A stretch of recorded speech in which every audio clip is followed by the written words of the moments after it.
Hey friends, welcome back to the channel. In this week's live stream, aptly named Man versus Machine. What does that mean? Well, we'll find out in a moment. I'm going to be sharing with you some kind of cool discoveries I made early this week, exploring the fusion of kind of traditional music making techniques with some generative ones. How capable is Ableton Live at making generic music, you may ask? Well, let's try and find out today. I'll break everything down as always as we go, so stick around. It should be a fun one. Drop your questions in the chats and we'll learn and discover some new things together. My goal, as always, here on the channel is to help you level up your skills and become a better music producer. So without further ado, let's dive in. Let's do a quick little test there. I'm just going to pop over into the chat. Arcane Lights. Hello, everyone. Hello to you. Xavi Diaz, I hope I pronounced that correctly. Xavi Diaz, good afternoon. Buenas tardes. How are you? So nice to see a couple of you already there bright and early in the chat.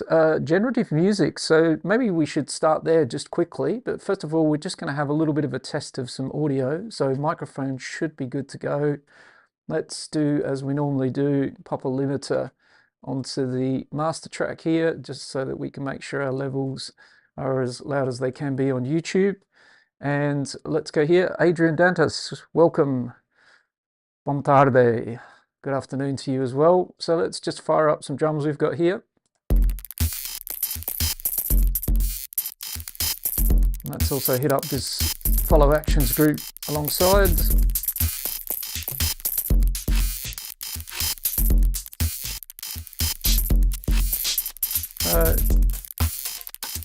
All looks good on the music side of things. All the levels are working. That's what we kind of need. A little bit of a taster there, some interesting drums. Follow actions is a good concept here in terms of generative, which we're sort of talking about here. So who is the founding father, let's say, or the person that the generative music term belongs to? I think most people associate it with a guy called Brian Eno.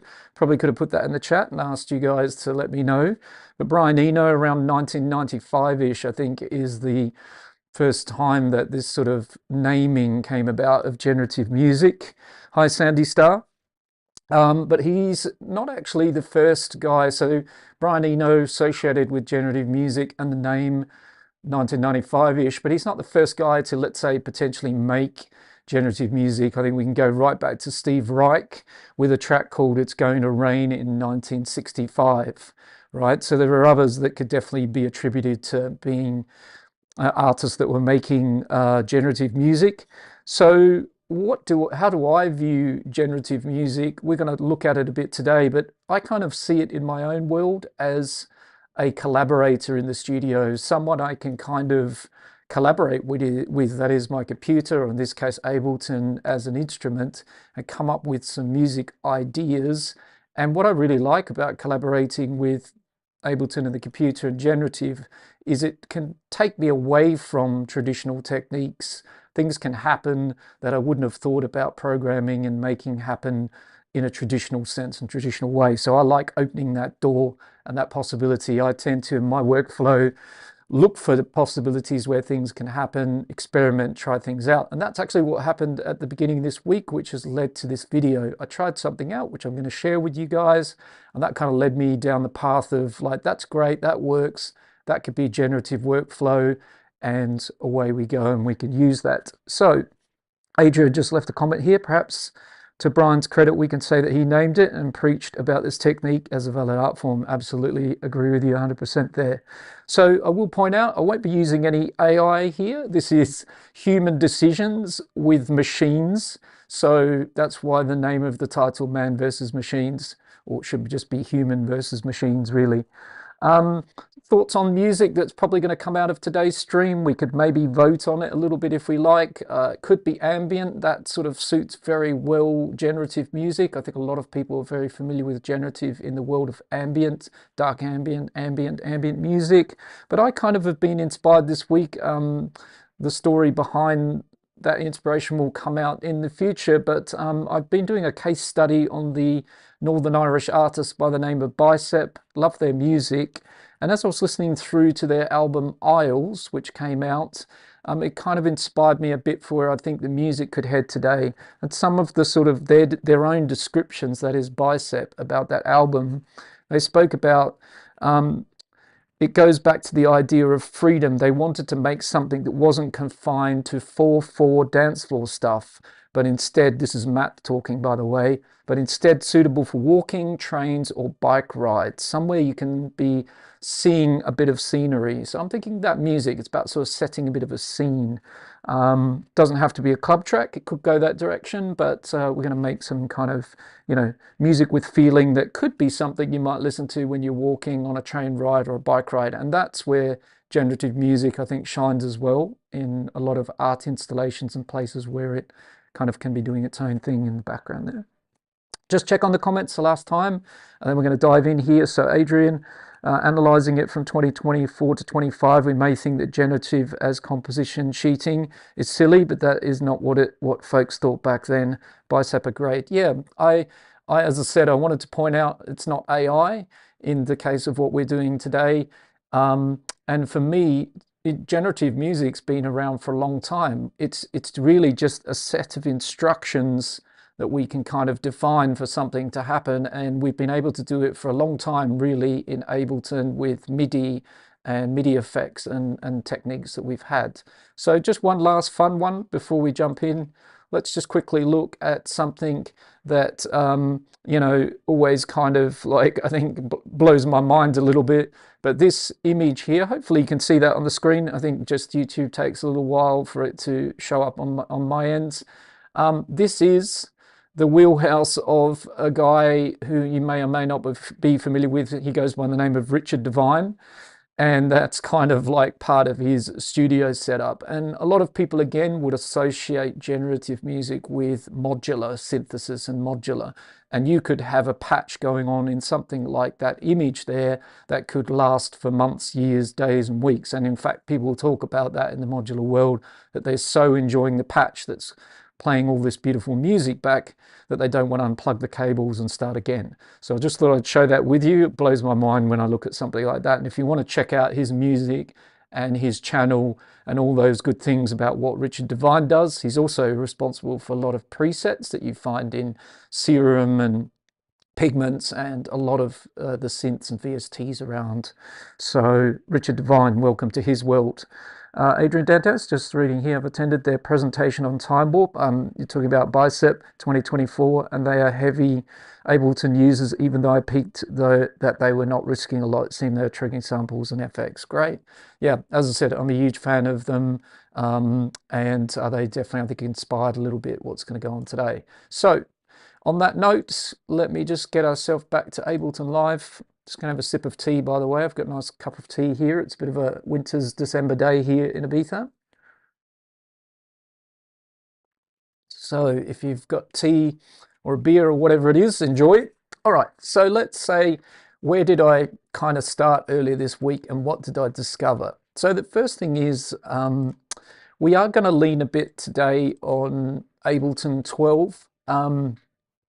I can offer some suggestions for 11, but I think, for the moment, I'm going to be using tools that are in 12, and so it would be best if you are also in 12. If you're working in 11, maybe drop me a comment, post video, and I'll dig up some suggestions of things that you can do as an alternative. But today we're looking at devices that come with 12. So since 12 came out, I've been excited about a lot of things, but probably the most recent discovery that I got really excited about was when I looked one day into the places and the packs, and I came across a pack called Sequences, and I didn't really know that it existed, and I'm still not really sure when it sort of landed in the 12 environment. I think it I didn't notice it really early on in 12, so I feel like it might have come when we were doing 12.1 updates. But it contains these 3 sequences: rhythmical steps, SQ sequencer, and step up. And so, as I said, if you're looking for these sequences, you will need to be ideally using Ableton Live 12 Suite, and you'd be able to go into the packs and download that pack and then get access to these sequences. So I'm already in love with the top 2 of them. The rhythmic step sequencer I have used in a previous stream, and that is connected to the drum rack. So it's great that we've now got this kind of special sequencer that links up to the drum rack. We're going to use that for sure. We've then got this SQ sequencer, which probably has jumped straight up to my favorite sequencer in the Ableton environment. And then we've got this other one over here as well called the ARP, and that's literally what it is. It's like another alternative to Ableton's arpeggio with some different sort of features. That's the one I've used the lesser amount of at this point in time, but I will dig into it. And I've got another sequencer over here. This is a great device as well. It's been around for a while. Free one, or it was free for a long time on Max for Live by a guy called Maxime Dangles. Okay, so I can put a link to that in the description if we use it anyway. We may not today. So what it was that early in the week, like sequencers are not necessarily generative by themselves. They might sort of seem like it. So if we have a sequencer here, let's set ourselves up as well an empty MIDI track. So I'm going to start with a fresh track. What we're going to do is on that fresh track, we're actually going to put some of these devices. So I'm just going to drop an SQ sequencer on this empty MIDI track. And then right next door to it, I'm going to set up another MIDI track. Might seem like a lot of steps, but we'll see why in a moment. Let's grab ourselves wavetable. We'll pop that onto there. And what we're going to do is essentially we can name this empty MIDI track here the MIDI bus. And so what we're going to do is we're going to use this. I quite like doing this, and the benefits of it might make sense in a moment. We're going to set up MIDI effects over here, and we're going to send that into the wavetable. We're going to send the MIDI results that come from this bus track into the wavetable. Okay, so instead of plonking the sequencer in front of the wavetable, if we do this, what might the advantage be? We're also just going to grab the chord device from here. And well, we'll grab a modulator in a moment. I'll talk about that. So what is the advantage of this? Well, the advantage is if I go to the wavetable track and I put it to in, so we're going to ask it to receive the MIDI bus, and we turn it to an in track, it's now going to receive the MIDI from here. And as I said, the great thing is I could now go to other tracks and send the MIDI somewhere else, right? So this sequencer can power other tracks in the project, and it's not just stuck here on the wavetable in front of it. So that's the first tip or thing to look at here. So if we mute these sort of tracks that I used as a test and we hit play, you can see that our sequencer over here is delivering the MIDI into the wavetable track, right? And all it's doing at the moment is cycling through the 8 steps of the sequencer. That's it. So if we were to take away these steps up the top here, we would have complete silence, right? So all it's doing is just cycling through 8 steps of this sequencer, nothing more. So sequencer are great.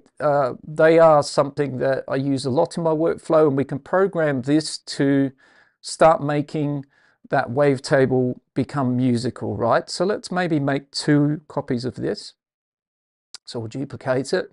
With the first one here, we're just going to use it in its standard form. So we're going to use it how most people would use it, not yet generatively. Let's say we do a couple of changes. I think we'll keep the tempo quite low at 120 BPM, and maybe we'll already set ourselves up with a scale. Let's maybe say B minor today.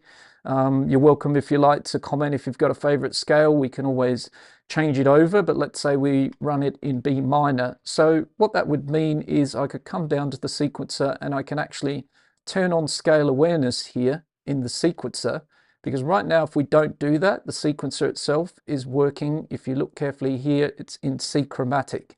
And that's a bit of a problem. It's not going to be in the key if I start adding other things in B minor, but we can turn this guy on here and now we're in B minor, right? And so if we hit play, again, we've got our steps going into the wavetable, right? And now what we can do up the top here is we can start to randomize things so that we start to get the sequencer doing interesting things. We know the sequence is going to be in scale. That's amazing. It can be an 8-step sequencer or 16. As I said, I'm really in love with this device, and it goes a lot deeper. It can run in multiple directions, all sorts of fun stuff. So let's say that we stick to 8 steps. and we randomize the pitch of those 8 steps. We're going to do that with this dice here on the pitch lane. We get that. And if we come up the top here and we randomize the steps, we start with an interesting sequence, right? And this sequence can already start to become really quite deep. As I said, we can do all sorts of fun stuff. And there's some very interesting kind of options inside of it here. And you can come down here and you can actually lock the length of the sequence here, or you can open. So actually by default, the pitch, octave, velocity and length, they're all open. That is, they're all locked to 8 steps or 16. But if we change that, you can see here, if we open them, you can see 1 to 4, we could make just the pitch lane 5 steps. So 1 to 5, or we could say play from step 2 to step 6. So there's, again, a lot of depth here, and you can see when we open it and unlock it, we can also change how the pitch moves. So this gets really deep quite quickly in terms of what you can do with this sequencer. But like I said, we're not doing anything generative here. So what did I discover at the beginning of the week? So I was digging into this sequencer. Sorry, I'm going to have a sip of tea again. If you've got any questions, by the way, guys and girls, do fire them in the chat, and I'll do my best to answer them as we go. All right, so what I was doing at the beginning of the week that I discovered is I was thinking, well, I love this sequence, and I was diving into it with my lab coat on, experimenting, trying to understand all these different parameters and how deep it could go, and I was enjoying it all. And then I thought, you know what does this sequencer allow me to do some things that I think could be really interesting? So I thought, what about if I go and grab some of my favorite modulators, which I've kind of set up this Ableton project, by the way. It's just like a bit of a template. There's nothing already in here musically apart from those drum tracks that we tested things with. It's an empty canvas, but I've just put devices and things in here that I'd like to grab and use. So on this particular channel, we've got all sorts of fun modulators, again, that live in the Ableton landscape. And if you watch my last series of 3 videos on synthesis, we finally sort of finished up part 3 with modulating, and here we've got lots of modulators, so we're going to be doing plenty of modulating today. So I'm going to grab the expression control from this group of modulators, and I'm going to bring that and I'm going to pop it on my MIDI bus. Now it doesn't have to live there, it can actually stay on the modulator track, but in this case I'm going to put it here so you can see what I'm doing. So essentially what I was thinking about earlier in the week is, you know, what could happen can I map and modulate some of the stuff in this SQ sequencer that Ableton did? And so I came and grabbed myself an expression control like this. And if we look down the side of the expression control, we've essentially got 5 different pages. And if we start with the top page here, we can change the source to any of these inputs, let's say. So I chose the source to be random of the page 1 on the expression control, and then I changed from modulate to remote here, and now you can see that I can map that to somewhere. So before I do that, I'm going to sync this second sequencer to our scale again. Now we've dropped out of B minor because I've clicked away, so let's reset that back to where we were. Okay, great. And now I'm going to map, first of all, the pitch over here. So if I now hit play, essentially this expression control here is able to be mapped to the random dice of the pitch. So we now should start to get a sequence that is evolving. And now we touch the first step of generative.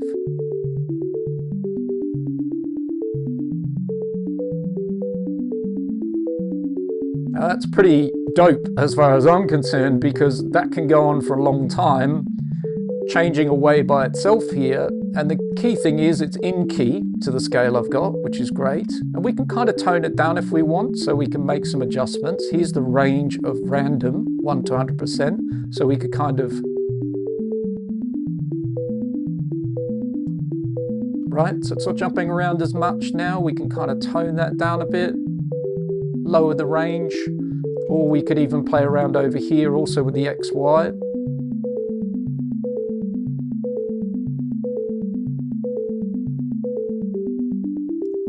can do all sorts of fun stuff with that. You could even make the behavior be linear or non-linear. So lots of fun stuff in here. So when I discovered we could do that, I was like, oh, happy days, right? And I'm actually going to change let's change the wavetable to a meld. I think we're going to do a deep dive into meld here today to make our first sound. So let's turn it to one oscillator. So we've got this beautiful generative sequence going, and as I said, that will play till Christmas now, going through all these lovely changes here. Now, once we know that that's possible, I then started to go a bit further. So we could go and grab the second page in the expression control, make it random as well, set it up like I'm setting it up, change it over to remote, and then I'm going to map that to, let's say, the dice of how many steps are in the sequence.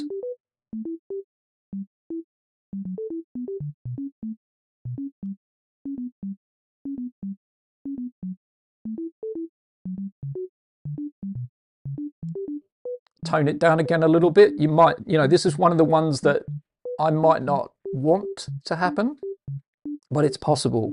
So I might actually undo that one, because for me, I kind of quite like the sequence to be, let's say, not randomized there too much. So what do I mean by that? I'm going to go back and just pull up a sequence that I like.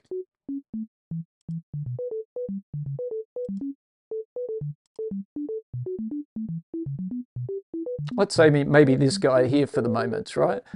We can randomize the steps, which is pretty cool. I'm going to leave that. I'm going to leave the sequence the same, but I am going to come down here and I want velocity to be randomized, right? So I'd quite like to map that instead. So I'm going to map the velocity dice. And now I've got a living and breathing velocity change here. Let's do the same with the length, the note length down the bottom here as well. So we're going to go to another page and we're going to change it to random, and we're going to change it to remote, and we're going to map that to the note length.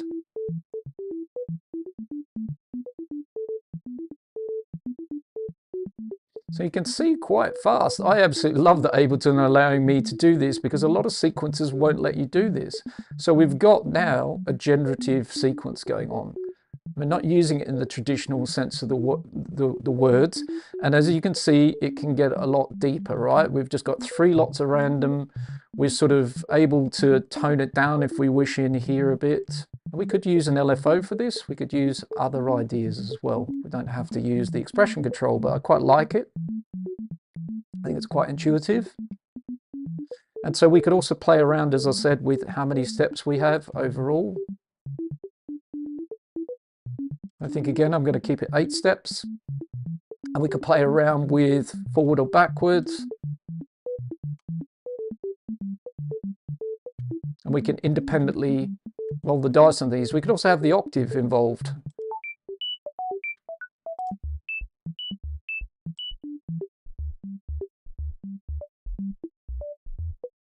So maybe again with that one, I just do an adjustment like I've just done, but I don't actually map it to the random. So the octave we've changed, but we've not kind of changed it in the sense that it's being randomized. But if you wanted the octave to be randomized as well, you could include that. But as you can see, you can also take it out of the equation as well, and you can reset it. And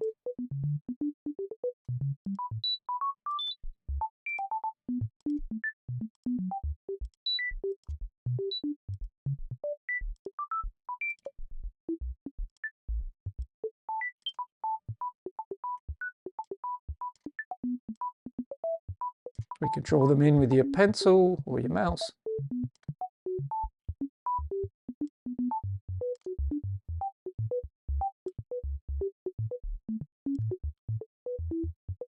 Right, so you can have a lot of fun with that. I'll try one more time just with the dice on the octave. And you can also bring the pages up and down if you look at this little cross pad here. So you can see, you can move. This is a very deep little sequencer, as I said. So let's just roll this a little bit more till I find something I like. I don't want too many of those really high notes.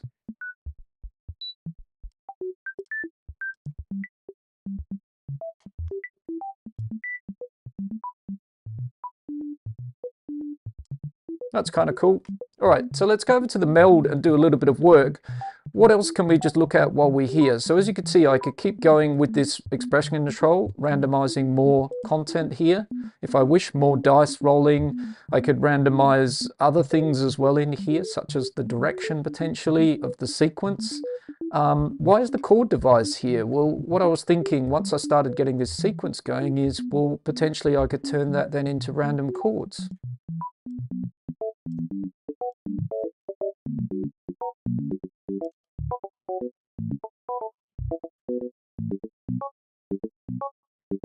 So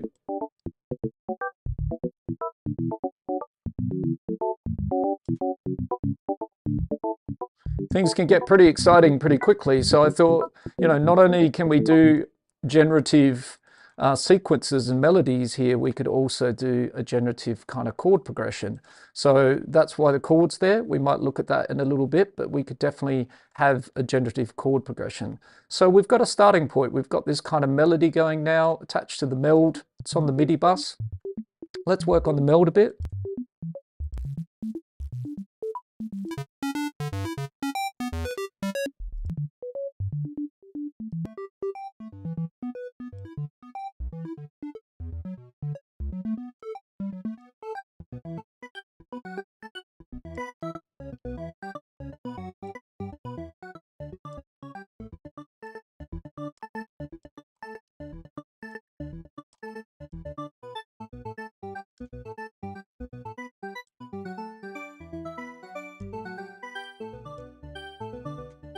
So we'll start with the one oscillator, and let's get some movement going on in it. And let's maybe just set ourselves up before we do that with some LFOs, and let's have a bit of a few different LFOs that we can work with. So let's maybe have on LFO 2, the standard LFO, if there is one in the meld. Let's maybe turn that into a random waveform. And let's maybe slow it down, or we'll keep this one fast and we'll sort of slow down the sine wave. So let's keep it quite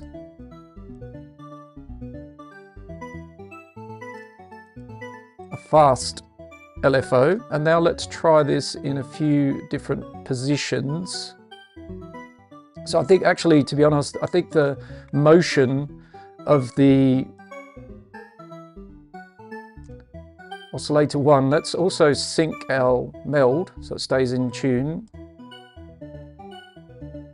So let's have that on LFO 1.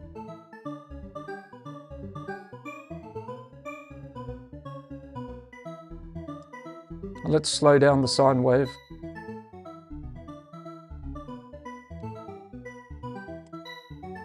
We could even put this in note sync, but make it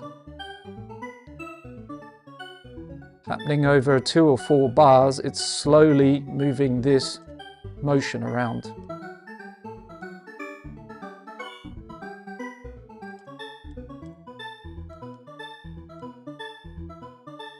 Let's detune it a little bit. Bring the filter down a bit. Stack it a bit. Turn up the drive. So we've got this slow moving sine wave that we're going to move a few things around with. Let's also maybe do some panning. So of this oscillator, oscillator 1 we're working with at the moment. So let's come down the bottom here to panning. Let's have the same slow LFO.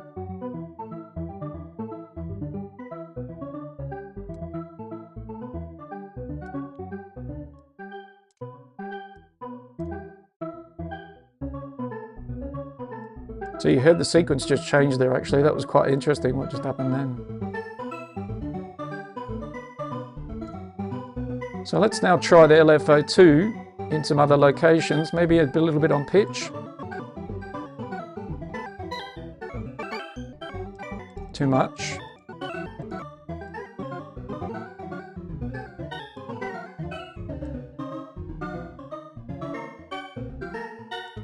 Yeah, not sure about that for the moment, but I'm going to change also, that doesn't work, but I'm going to try some other oscillators here as well.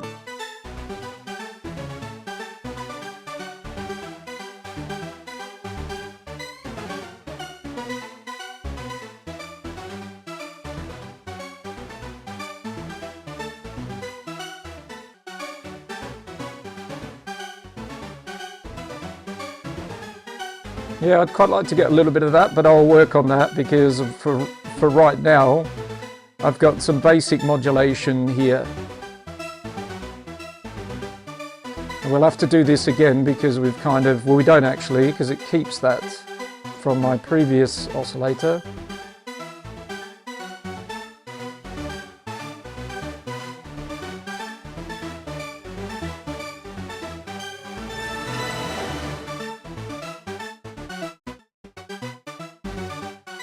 Yes, Medicinal Soul, good afternoon. We could slow down the BPM. We're at 120. We could come down if you like.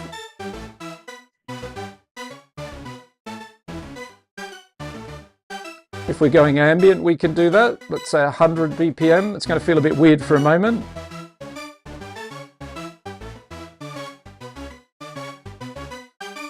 Yeah, I understand that. Good call. Medicinal Soul just asked to slow down and he said what sounds bad might sound better slower. That is true. I mean, the slower the tempo, the more space we have for the music, which is often a good thing. The good thing that I like about the Meld though is you can kind of set up the oscillators here and you can move through them and you can keep your kind of decision making modulation wise going, which I really quite like. So you can try things out.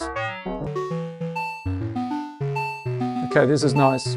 So maybe we'll go FM for the moment here with our generative sequence. So what I do like is over here on the Q, let's try LFO2 on the filter macros.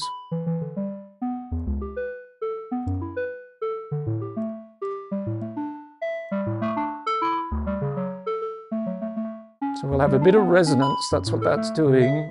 Let's have a little bit, and then we're modulating that a bit with this LFO2. And let's also try on the morphing oscillate part of this.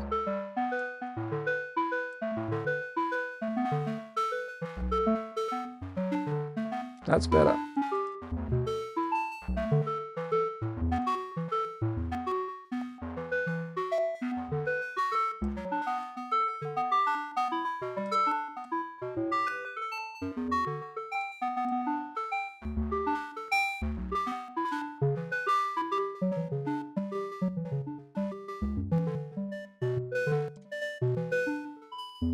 So we'll play around a little bit in here.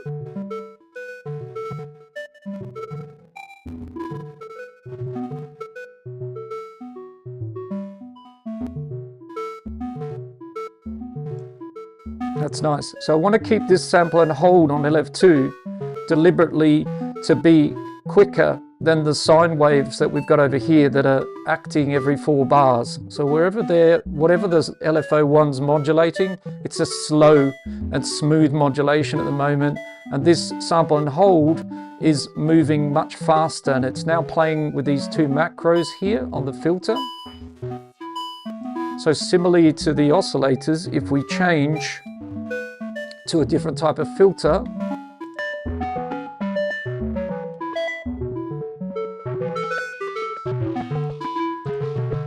we can get lots of interest in here as well.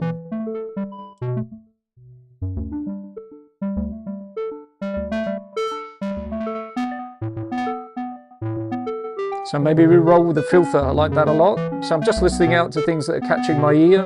And maybe we open and close this with a bit of the LFO1.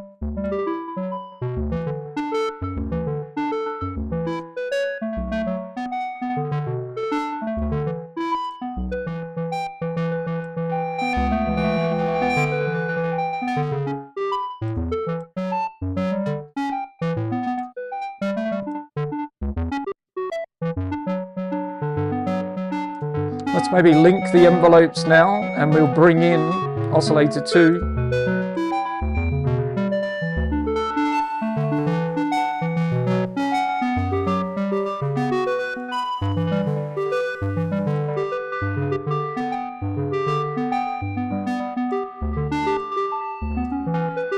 And we could try making a bit of a chord with this meld here as well by bringing in the second oscillator. Medicinal Soul, NVM, it doesn't even sound better. Well, that's okay. It's obviously different opinions on different things. I think it's kind of sounding somewhere kind of decent now. So BPM wise, as I said, we can, or tempo, we can shift that up and down, but slowing it down could be nice if we're ending up with an ambient sort of track here. So sorry, just back on track. I was just reading the comments there. Let's move in scale degrees the second oscillator B that I've now turned on, and that could then work in a way of actually turning this into a little bit like a chord. So instead of coming back to our MIDI bus and turning on the chord effect, we're using the meld to layer the two oscillators, giving us kind of a bit of a chord feeling here.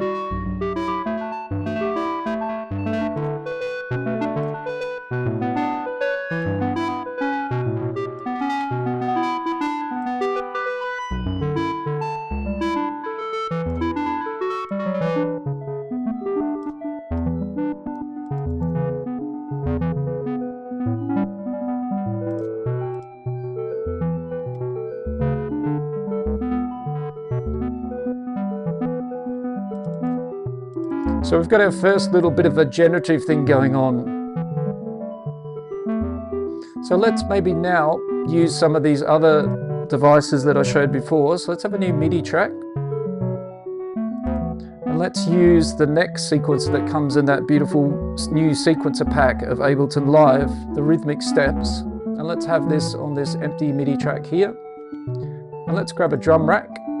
And I'm just going to make a little bit of background kind of drum percussion, let's say. I'm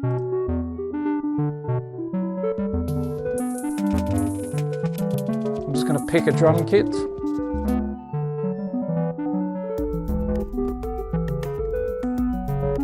Let's maybe have this one for the moment. Let's turn on our rhythmic steps. And what I like about this, as I said, is we've now got this beautiful sequencer that's built in to the Ableton Live environment, great for drum racks. And you can see here, you've got 4 sort of independent grids of each other. The yellow pad is essentially sample 1, and the blue pad, if you go to this page, is sample 2. So essentially we can have a sequence of whatever's sound is on the yellow pad, currently that snare. And then if we look at the second page here of the blue pad, we're currently over here. But we can move those around, right? So we can go and, you know, move the blue and the yellow to different pads and then sequence them. So let's start with just the first pad here and have a little bit of a drum sequence. So similarly, the only thing, the caveat here is similarly to how I discovered the random generative application of this sequencer. Unfortunately, so far, I haven't seen that we can map in the same way with this sequencer, and that's the thing that happens sometimes in this environment. You try things out. It was a great discovery, the SQ sequencer. I can turn into a generative sequencer and have it all randomly spitting out music, but with this one, not so much. So we're just going to use it like a traditional sequencer. So yellow pad. Let's just roll the dice here on that. That's the sequence on the yellow pad straight off the bat. Then let's move the pads. Okay, so I like that kind of tom sound. And if we don't like that sequence, again, we can reset it. 2 dice gives you a very moderate amount of sequence.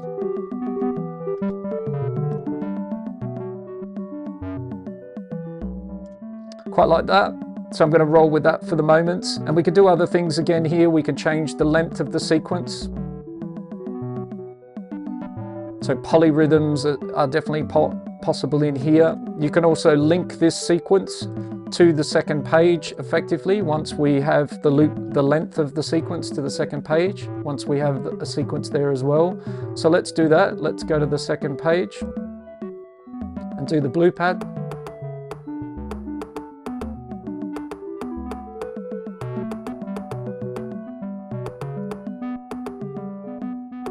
So now we're starting to get somewhere.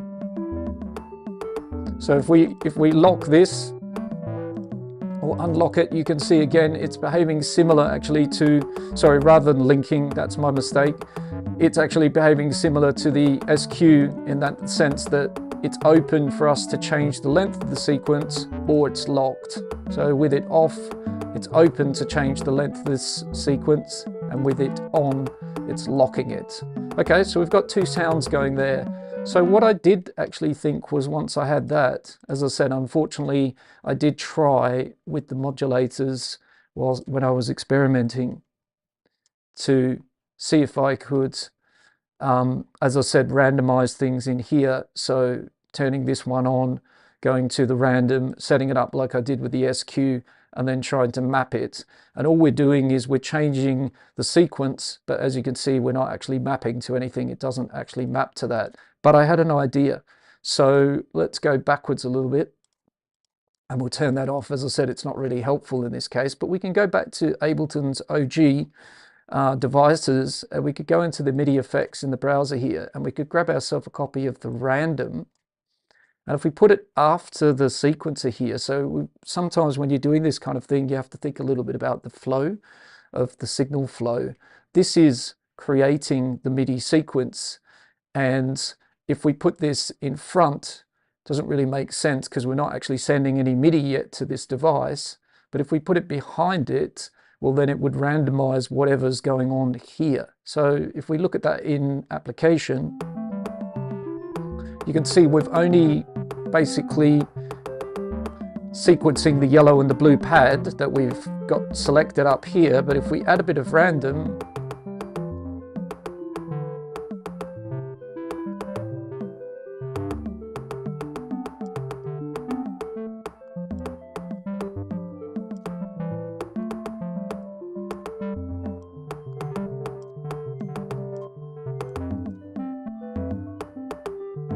I see what's happened there. Just give me a second. It seems to have still been paying attention to that mapping being open on the expression control. So let's switch that off. So it's actually mapped the chance knob here. So we don't want that to happen. We didn't want that to happen. But the funny thing is I left the expression control open, so it kind of did it by itself. So let's just remove that. We'll start again with a fresh random. All right. So you can see now we're able to kind of get a bit of a different sequence happening here. By bringing the random in, it's now cycling through different drum sounds, keeping the two sequences going. And we can sort of dial that down again. If we dial it up a lot of chance, you'll see it will jump around outside of the pads, which could be nice, by the way, because if we do that, let's just turn off the meld for a second. If we do that, we get rests. We get kind of spaces because it plays some of the drum samples on the pads here, and it goes outside of those pads and we get kind of rests. So that's changing up the groove a little bit, as well as playing different samples. So this is, I think, a fun little addition in here, and you can do all sorts of sort of messing around with that. Let's just finish off, before we do that, the rest of this sequence. So we can keep it to just two pads. I just want this kind of like as a bit of a background percussion kind of loop. So let's go to the second page of each of those. So we've done the alternative sound sequence. We've done the main sound. I've changed the step length of the yellow pad, let's say. The blue pad is playing all of the 16 steps. Let's go to the velocity page. Let's randomize that.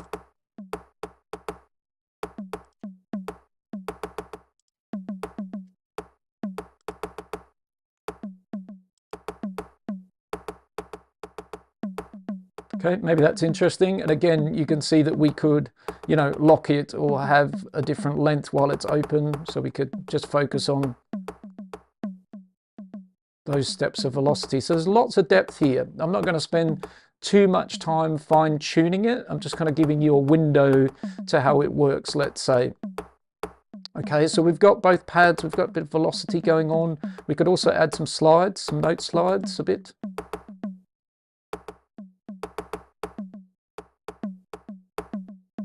And you've also got this really cool page where you've also got rolls, and you can create little fills kind of in here, depending on the timing. There we go, got a nice little one here.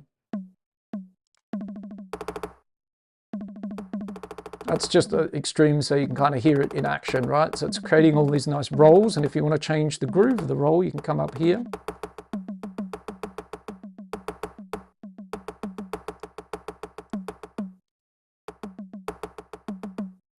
Can also just come in here and draw if you like. You don't have to roll the dice, right?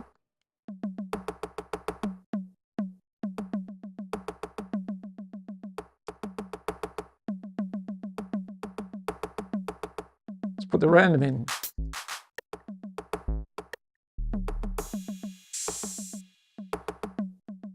Bring that down a really small amount, and any sounds you don't want to happen in the drum rack, well, you can always mute the pads. So if I don't want any kick drums, I can mute that.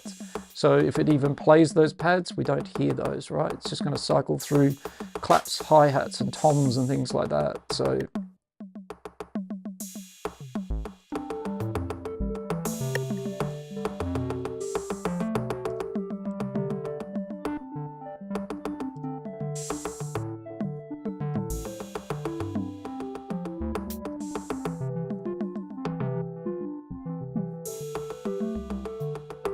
and then you can play around with the drum rack settings, and depending on this drum rack, we could also have a lot of fun with that. We could also ask Ableton to hot swap it, and then we could come over here to the drum rack itself and we could click sound similarity, and we could switch this drum rack out for a bunch of other drum kits if we like. We can filter it down to kits, and now we could go through all of these different kits here. But again, we're just kind of focusing on what's good about these sequences and the generative aspect in collaboration with non-generative, right? So right now the generative is the meld. That's the real generative track in this piece. But now we've got this kind of cool, interesting sequence going on as well, using a sequence from that pack. Okay, so let's make a new MIDI track. And let's maybe in this case go about kind of starting to fuse the two combinations of traditional kind of coming up with a track idea and this generative. So keeping the meld as the generative for now. Let's maybe work with a few other things. So we might have a wavetable on that track. We might make some chords. Let's just clear this up over here.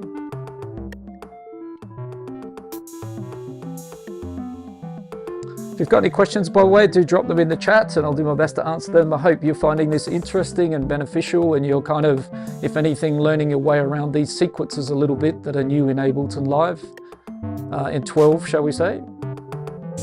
Might just bring up my levels a little bit just so you guys get a bit more volume.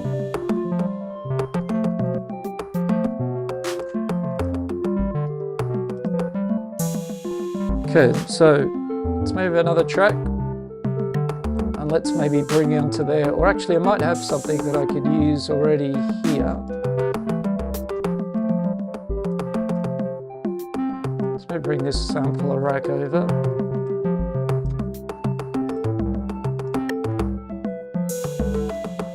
And by the way, there's no effects here, right, at all yet, kind of deliberate. But we're going to have plenty of effects on these things in the future. But for now, it's kind of standing up on its own quite well. So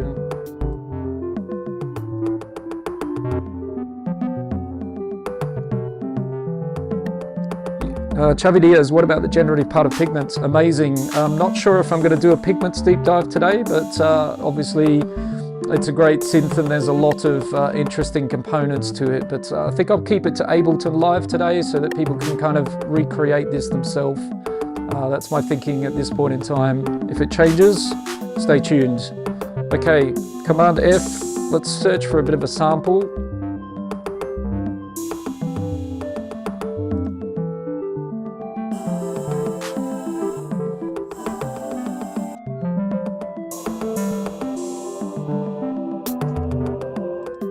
Okay, let's maybe have this one.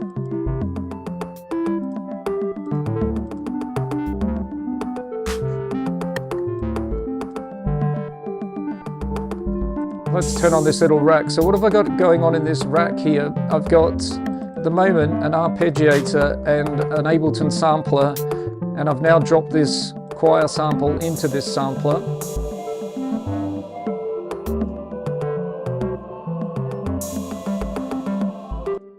So we can give that a bit of MIDI to play it back. That's if we have the ARP on.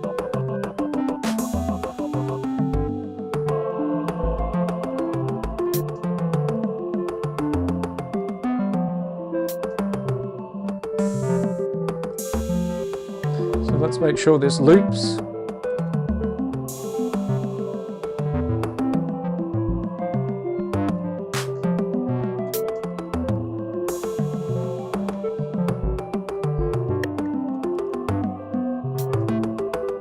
So what we can do with the sampler, which is the reason for using the sampler here and putting the choir into here rather than on an audio track or even a simpler, is that the sampler has an interesting section to it right off the bat that we can use. And so what's going on here, I'll unpack it for you, is in the modulation tab of the sampler, we've got 3 LFOs. LFO1, if we turn that on, is just a basic LFO that can control volume, panning, filter and pitch, just those 4 parameters. But LFO2 is really interesting because it can actually be assigned both A and B. This is where the sampler gets quite deep quite fast, and you can actually assign it to various parts of the sampler, much more than the simpler. And in this case, I've actually got it assigned to the sample offset from this list here. What does that mean? It means that it's actually finding new starting points of the sample within the sample. And by putting a sample in hold or random waveform on it, it's again randomizing that rather than it being fixed. It's moving around the sample start point in here. And again, we can have that fast or slow. But I really love this part about the sampler, because if we go back and look at the sample, you'll notice that it will trigger from different points in the sample.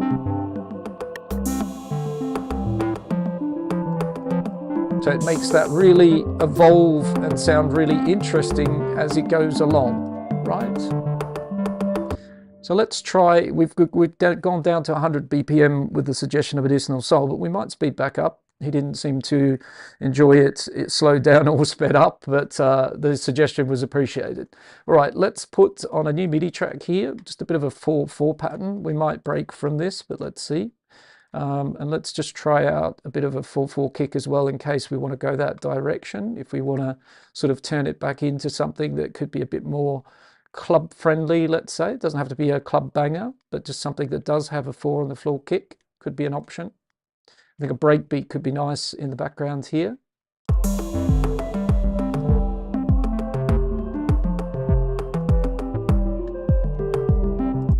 I also noticed we drifted out of scale, so that's kind of important to watch out for that a little bit sometimes. Everything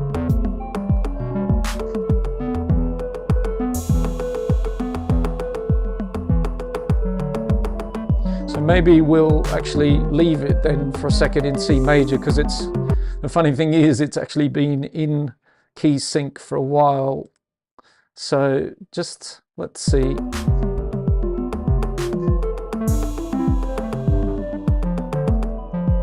I would prefer a minor key, to be honest. Let's just try B minor as I had it. Let me just check in on the meld. Might have to undo the MIDI bus and resync it. Still showing B minor. Yeah, that's better. It's mainly this sample now is possibly out of key. And also the tuning on that with the oscillator and everything. So it was actually sounding a bit better in A minor, I feel. Let's also try maybe then, sorry, C major. Let's also try A minor as the key.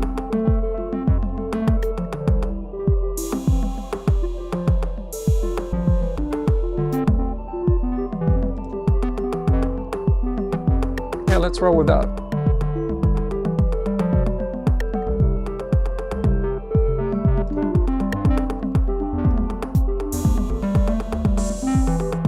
Well, I actually do like it slowed down a bit. I think that brought the sequence out a bit more.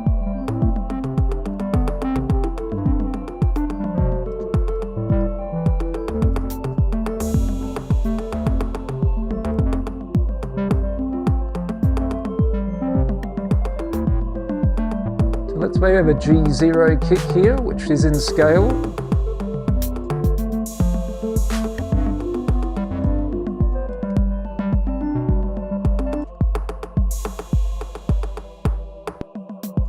Let's make it a really tight, short kick.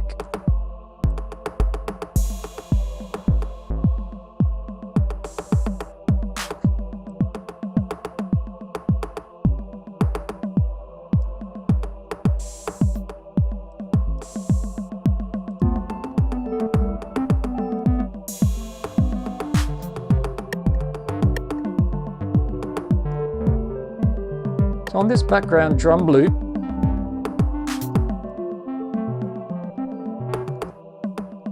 this drum loop here, let's maybe try a bit of some audio effects just to spice things up as well. Let's maybe have a resonator on that. Let's maybe try a spectral.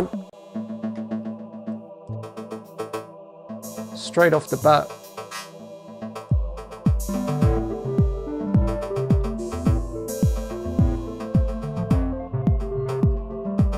Let's bring the dry wet down a bit so we can get a little bit of the drums coming through alongside the resonator.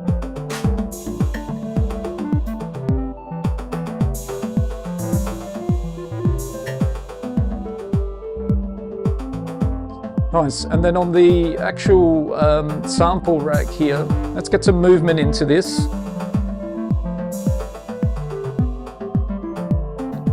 So let's maybe start to, you know, get our little vocal choir sound moving around a little bit. Let's have a few audio effects on this one. I'm going to modulate this, get it moving a little bit.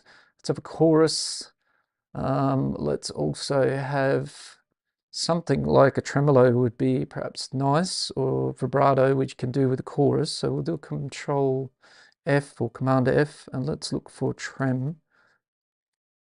And let's try one of these Max for Live tremolos here. Okay. Also, we could have a phase of flanger on that as well. Could be nice. So we'll clear that. Just to get a bit of movement into it, so it's not completely static. Also, we're going to modulate the filter on it.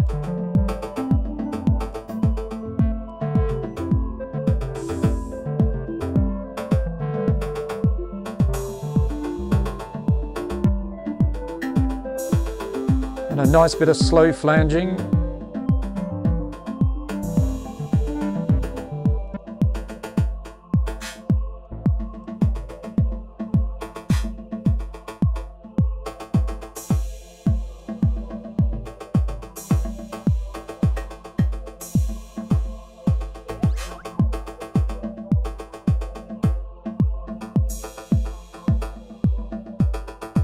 Getting attacked by some nice late sun through the window here, so I'm just going to pull my cap down a little bit.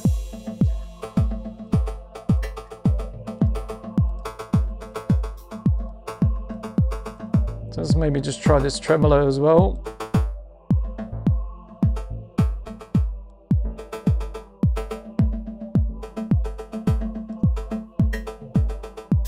Let's note sync it.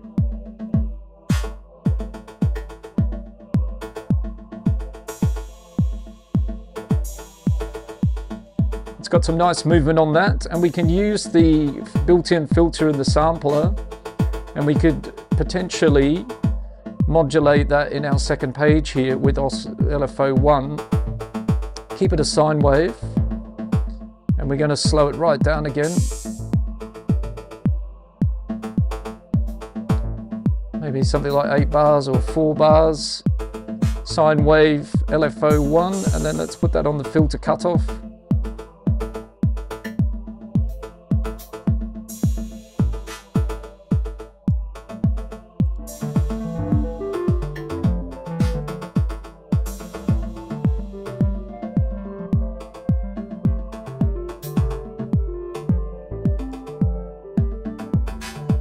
Okay, so now we're sort of talking as we're moving along here. Again, drop your questions in the chat if you have any. I'll fight with this afternoon sun in my face. It's nice to have it around.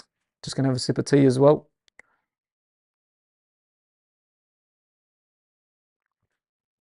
As I said, Xavi Diaz, generative part of pigments, very powerful, but that would be, I think, a deep dive in itself. Today is sort of helping folks out with Ableton Live so they can kind of follow along. So I'm thinking bass line. Let's maybe do a little bit of labeling here. So we do have a kick drum. We do have our sort of main melody at the moment here, which is the real generative piece today. We've got the new perk sequencer on a drum rack here. So we've got some percussion that now sounds pretty cool for the fact that it's got a bit of spectrum analyzer on it. This could be some chords in a moment. We've now got this kind of choir sample, which is moving around. And again, we've also got some options to do with that. We've got a blank MIDI track here, which is going to be potentially a bass. So let's say bass line over there, if we like. And what I have not used yet, quite a few tools over here. Pulse Stretch, I don't think we'll play around with today. Valhalla, Supermassive, amazing. Delays, resonators we've now got in. Bouncy notes, also amazing. Not sure if we're going to play with that, but that could be a future one. And modulators, well, we've got tons of those that we can mess around with. We've got express control, we've got random in the mix, but we've got lots here. So it'd be nice to maybe use Shaper to do something in a moment. Let's keep that up our sleeve.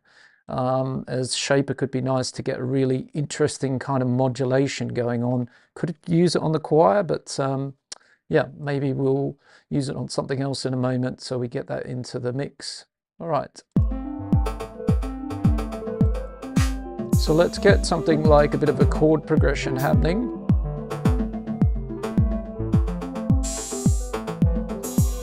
So we are in A minor with everything sounding good. We did start with B, but I think it sounds much nicer for all the instruments that we've got going on at the moment.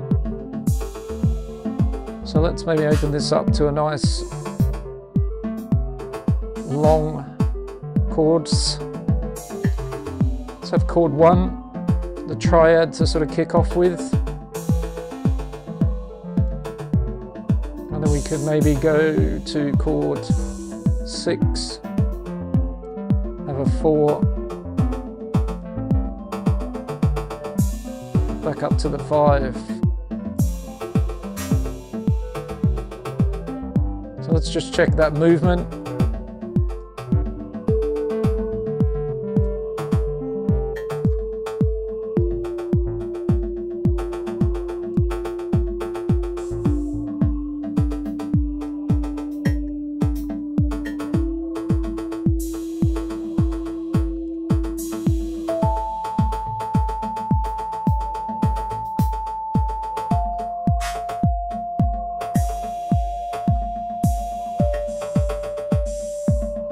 We could also spice these up a little bit by changing them sort of not dead on the beat. So we could have a little 16th before.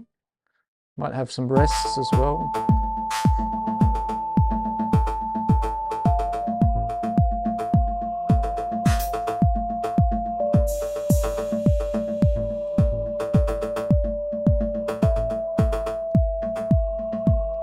Okay, let's get these into triads. So we'll build them out now into our triad. And we might turn them into a nice 4-note chord as well to get them really nice and rich sounding in a moment. And we'll voice these up so they voice nicely. So formula here, play, skip, play of the notes available to us in the scale. I'm sure many of you know that by now.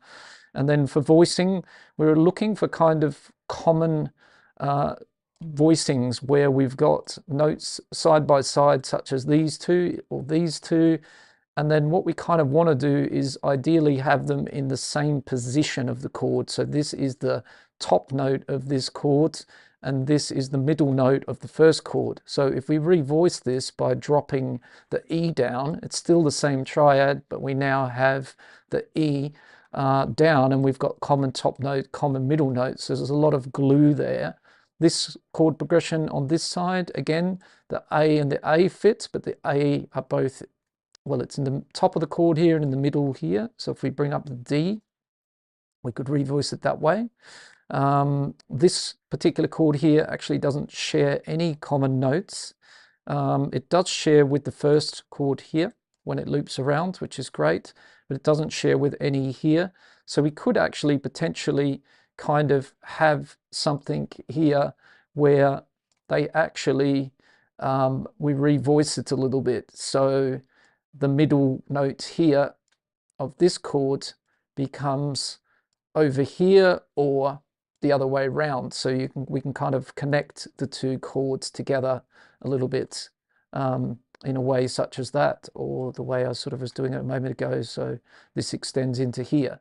So we could make that, but for now, let's have a listen. And let's now bring it down a bit.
unison.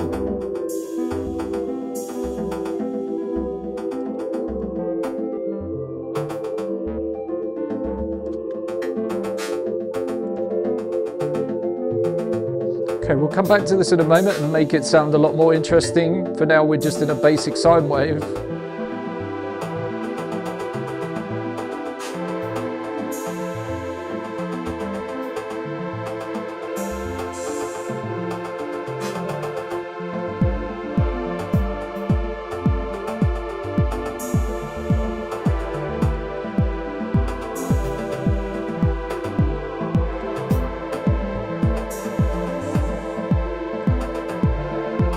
Realized the choir was a bit lost, so let's maybe bring the filter down a little bit on that.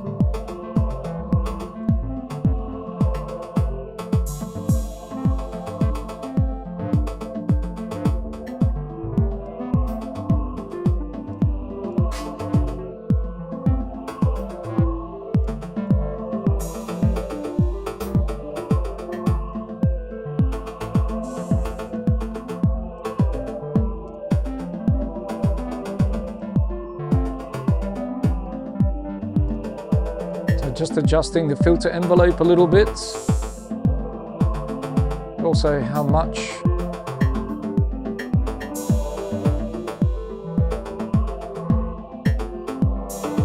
the LFO is being applied there.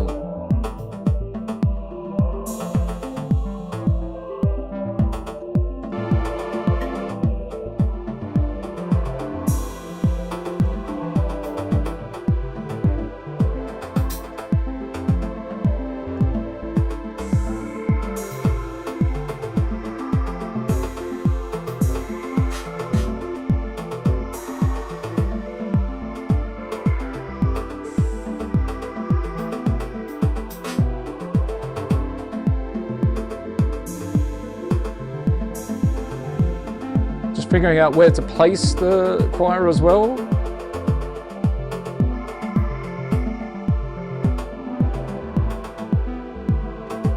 Its main competition fighting in the mix are going to be the chords.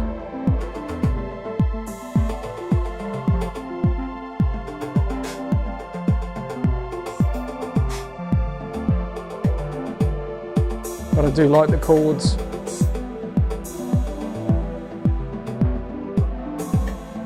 Where they are, so we'll figure that out. That's more a mixing thing, but basically the choir and the chords are a little bit sitting in the same frequency space at the moment, but we can kind of get them to fit a bit apart in a little bit. So let's work on a bass now to go with this. So let's copy our chord track over, and if you're joining the stream sort of later in and you're scratching your head thinking, where's the generative concept going on? Well, that's all happening on this kind of meld, which is the melody track, which is connected to this MIDI bus, and it's all about this SQ sequencer that's been driven by an expression control that's actually, if you take a look at it here, it's kind of, you know, generating its own independent kind of pitch and MIDI. Sorry.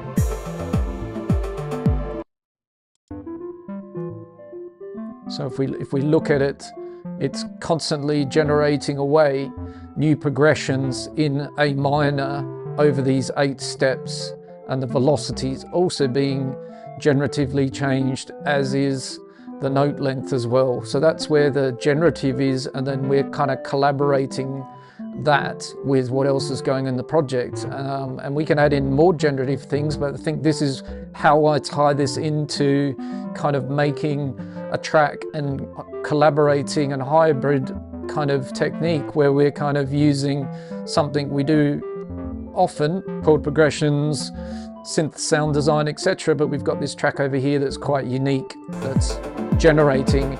And sometimes I've worked with people who sort of you know, obviously if we open up this track tomorrow, it's not going to sound like this anymore, and also the drum sequence is changing as well on the track that's labeled percussion. So at some point, if we want to sort of put them more into a fixed state, we can run these into a track now and record the results, and then pick a 32 bar loop, 64 bar loop, 1 bar loop, our favorite section of that, and then that is going to be part of the track. So fear not, it's not a problem. For now, it's making this beautiful soundscape, but if we want, we can run it for a while and record the results of that, just like multi-tracking in a studio, playing a guitar along for a while, or a bunch of instruments and tracking them and recording them. We can then go back through that tracking, find our favorite 8-bar loop, or multiple versions, and they can then become our clips in the track. So it's up to you. Today is a bit of a running sound, but if we want to sort of use the generative to start with and then fix that down, lock that down, we can, and there's no problem with that. So we might not want chaos in our final track, if that makes sense.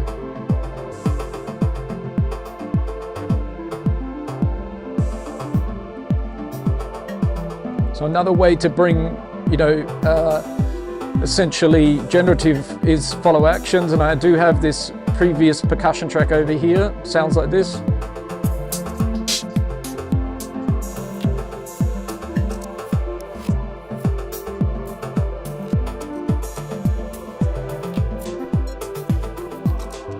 So we might unpack what's going on there in a little bit, and also the drum groove over here.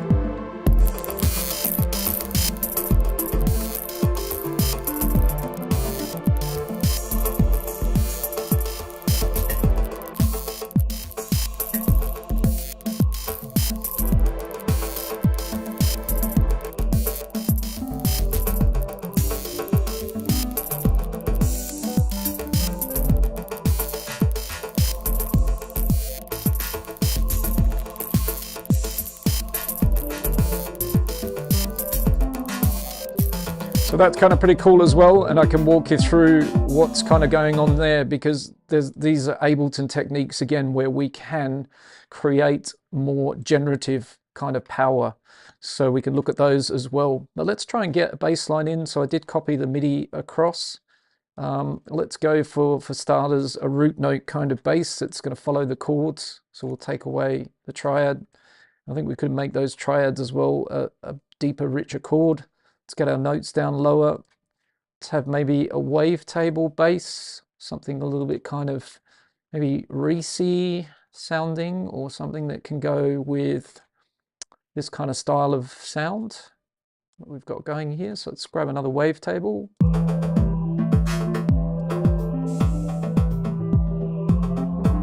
Let's knock the melody on its head for a moment.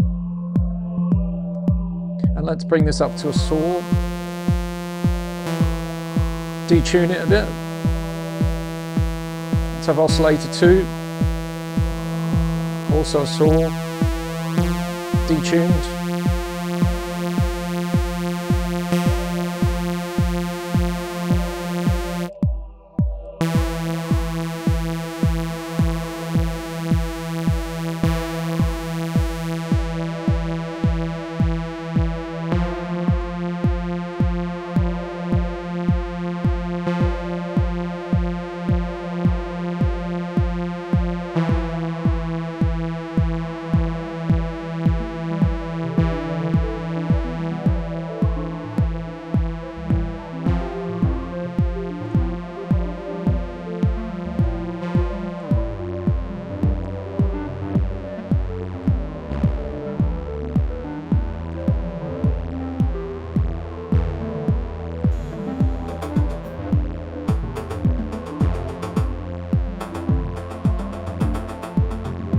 Bit of a softer attack on the bass. Let's make it monophonic.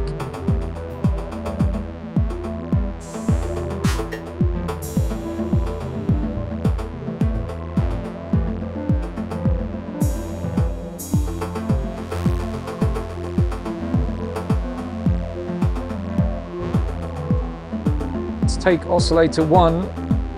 Let's maybe have a bit of FM.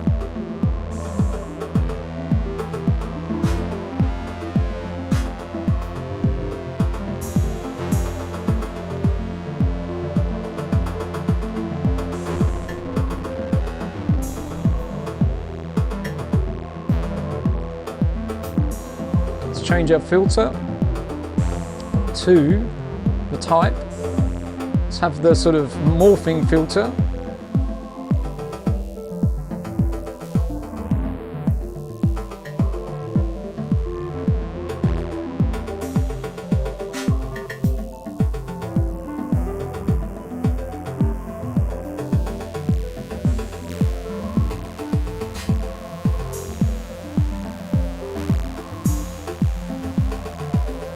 And let's modulate that.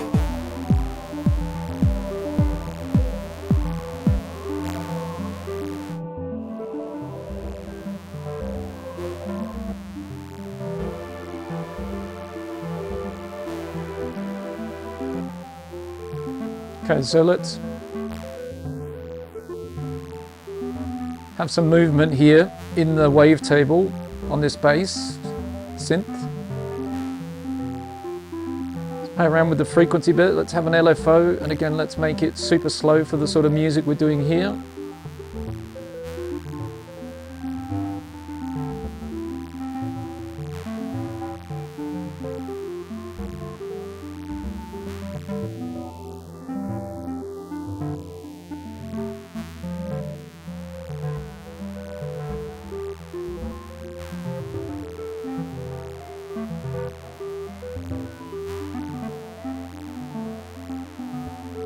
Let's also have the morph. Let's maybe make that a little bit faster.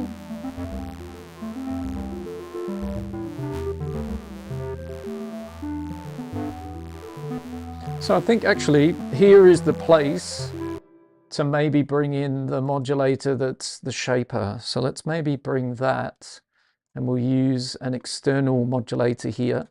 So we'll put in the shaper, and let's make a bit of an interesting shape in here. Even if we just use one of the default sort of shapes here, and we sort of take away this modulation in the wavetable, and we use the shaper, and we map that to some of these.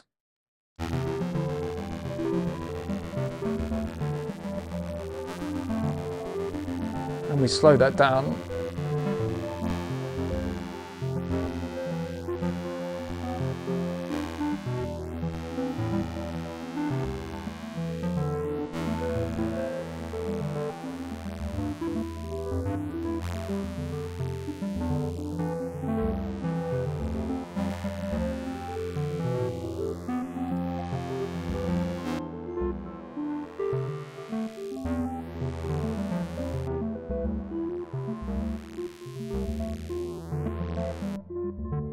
We can get really interesting kind of movement, but let's say we kind of keep the morphing part of it independent from the shaper,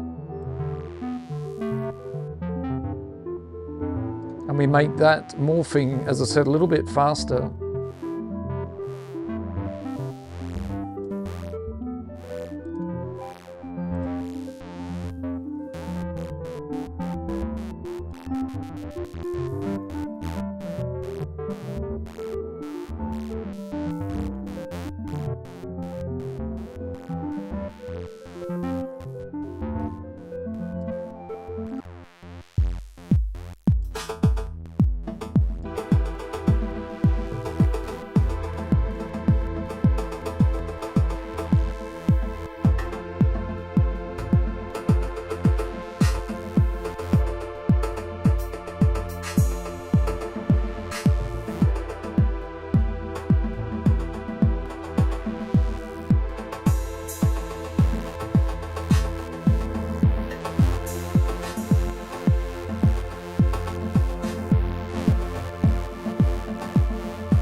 Right, so you can get something like that. It's got a lot of movement into there, and that's with the shaper. And if we go back, let's make a copy of the shaper.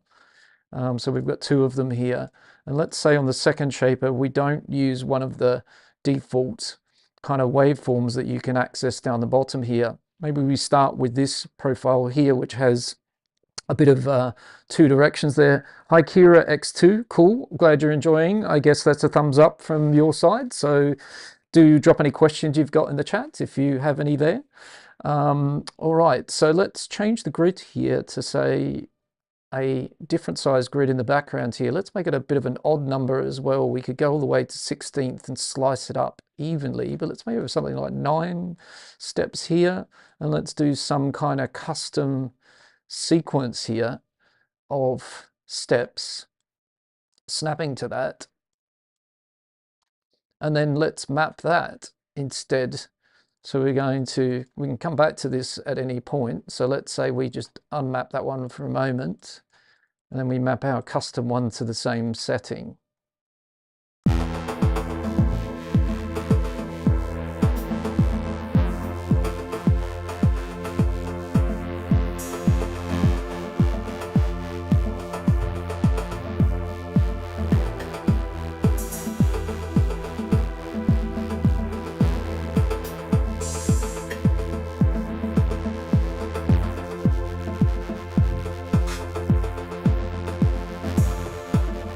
So the bass has kind of got a life of its own a bit now.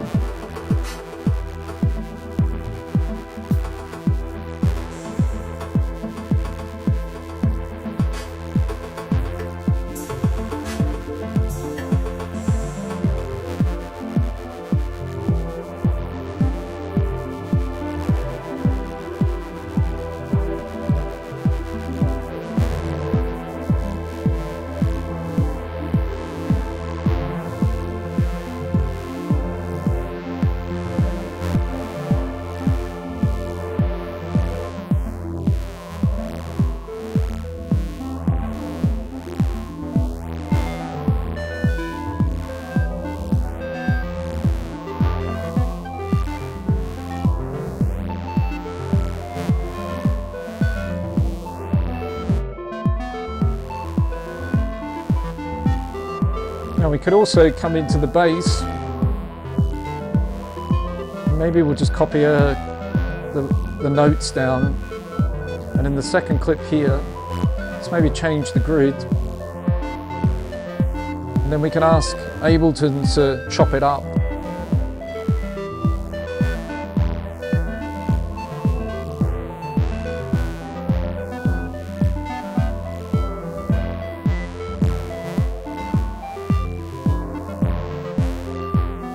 And if the generative melody gets a little bit too chaotic, again, we can kind of unmap some of the things that we have mapped. You know, so note length would be one, for example, that could control that a little bit.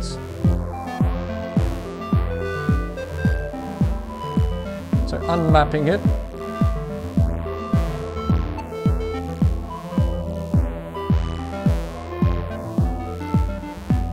Just brings down a little bit of the chaos.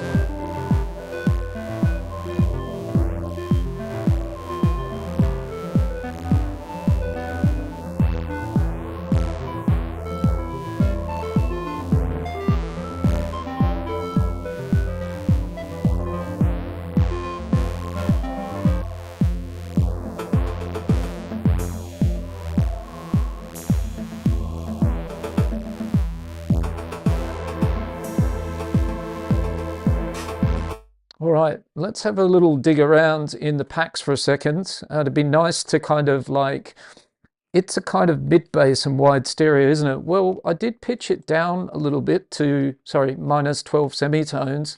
So it is fairly low, but you're right, it does kind of currently have a little bit more to it. And actually, you've given me an idea, Chavi, so thank you for commenting there. Let's put a bit of chorus on it, actually, to kind of enhance a little bit more of the shape, actually. So it does have a little bit more kind of...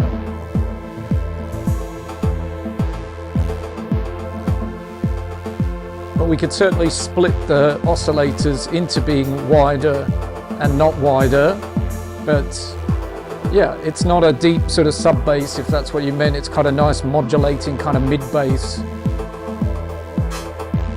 So if we just look at it on a spectrum analyzer,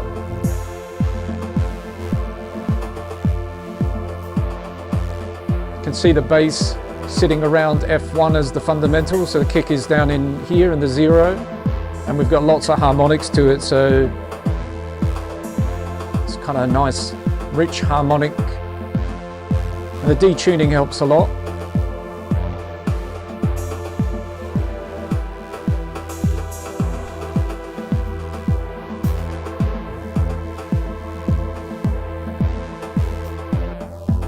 So we need to do something with those chords in a moment. So I was just going to show you, Chavi, with the imager, so you can see it here. Chorus will definitely make that a big difference there. So look at that, it's still pretty much a mono bass, but by adding that chorus, we now make it more a sort of wider modulating mid bass. Yeah, a lot of harmonics, exactly. That's mainly to do with the morphing filter, and also the detune, two sawtooths detuned from each other. You could also try one of these actually pitched up. That's quite nice.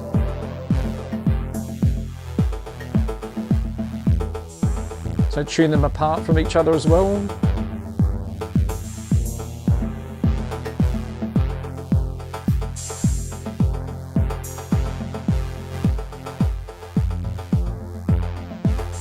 Get something into this kick a little bit.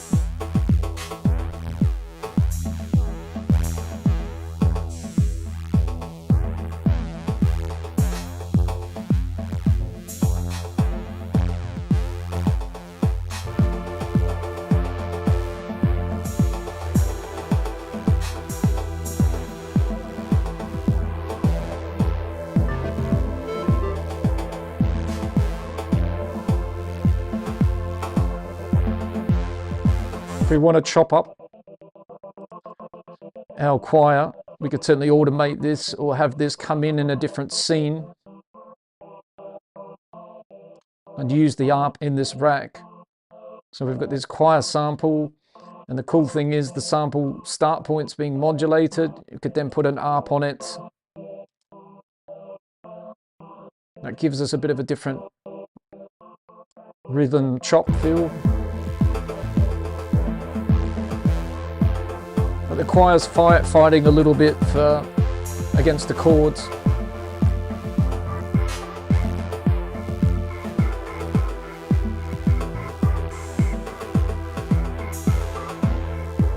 Okay, let's get these chords, because I programmed them in rather than playing them, and let's get some velocity randomized on them.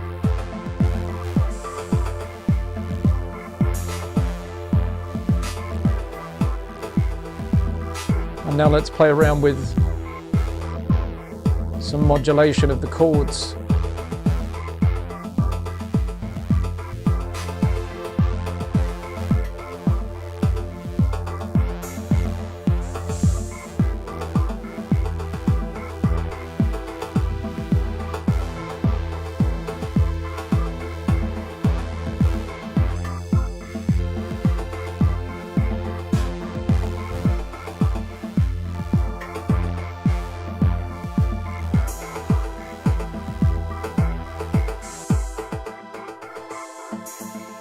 So let's get this wavetable moving about. Sandy Star Song, are you still with us? Amazing. Yes, 100 to Chavi Diaz, thank you very much. Okay, let's get an envelope on this wavetable saw. Get the oscillator position, sorry, moving around a bit. Try an envelope.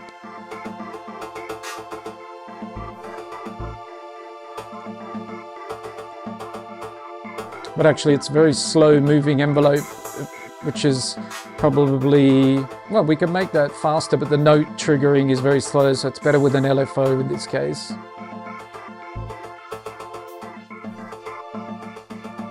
So let's slow it down.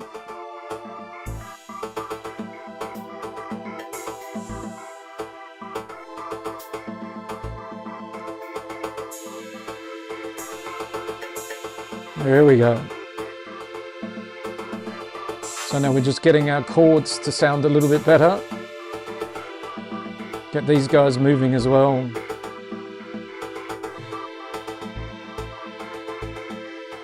And if we keep the choir choppy like that, I've pitched it up a bit to get out the way of the chords, and the ARP is giving us the rhythm. We could put something like a nice delay after it.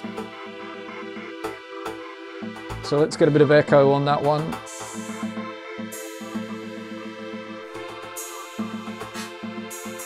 I forgot we had the phaser flanger.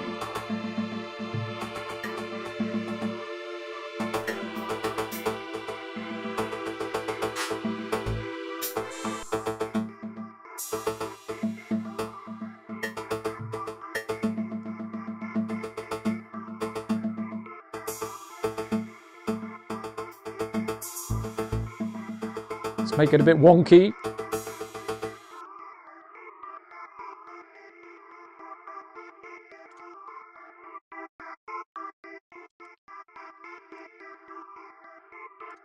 Let's try the phaser before the echo. What do you reckon? After? I think it's better after. It's always a good thing to try that, folks. If you add something, check it out, try it out, change the signal flow, put the tremolo after the phase flanger, or put it before. Check out what you feel sounds the best. I feel like the signal flow now is pretty good here. If we turn off the ARP, the echo doesn't make so much sense, but with the ARP on,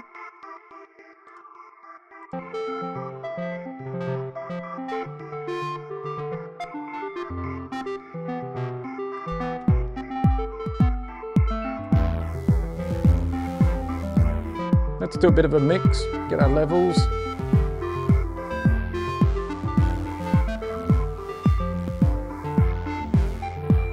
Let's also maybe change the amp envelope a bit here.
Okay, I'll just readjust the levels a little bit because the limiter was playing a big role.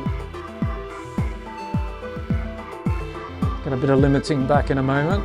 We don't need lots.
So I've just made the synth a lot pluckier here.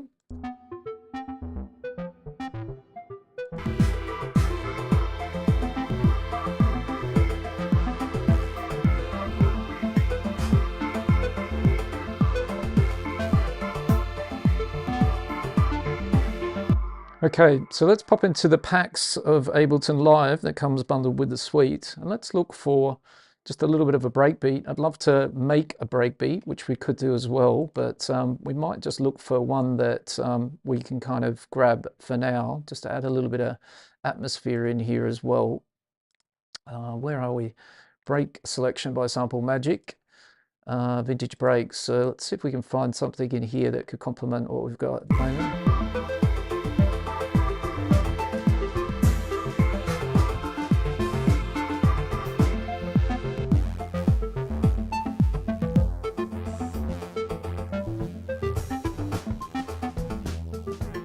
So we can get something organic.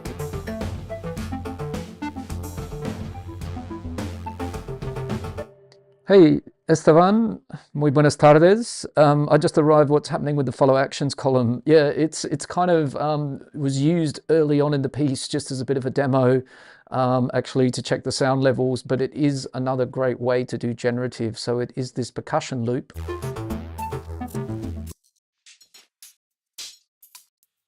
which sounds like this. And if you like, I could do definitely an episode of a deep dive on follow actions. The funny thing is we're an hour and a half in here and we're just sort of scratching the surface, but we're trying to get a nice musical idea that started from zero. And it's got some generative in here, but absolutely follow actions is a great way to bring some generative into your workflow, because as you can see, this can just go on doing its little bit of a percussion maneuver for as long as we like it to. So we could use that, but I think it would be a bit lazy. If I use that, I'd like to show you how I built it. But it's, yeah, it was kind of getting us rolling a little bit. But as you can hear, it doesn't fall out of place with what we have so far. But we've kind of used the new sequencer rhythmic steps of Ableton, and we've kind of built this interesting like drum rack sequence over here, and the spectrum analyzer is kind of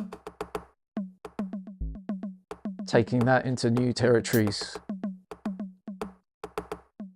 Love the putting a resonator, by the way, on things like this so that you can get exactly that kind of combination.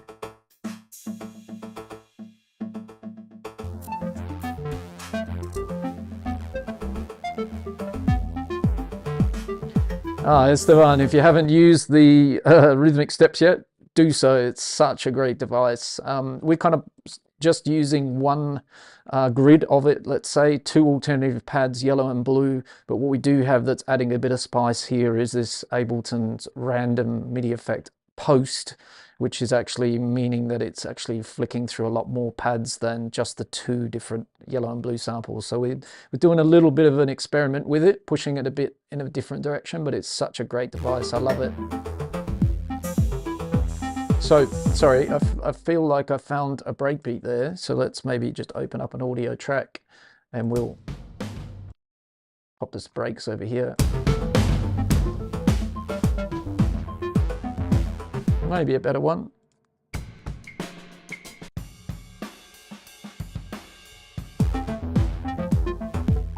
So let's try the tempo up.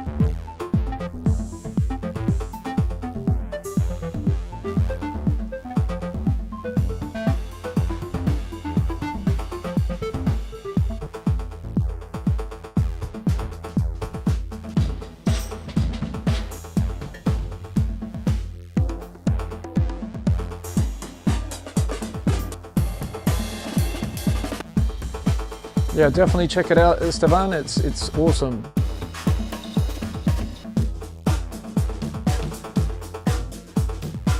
Okay, let's have this one, I think.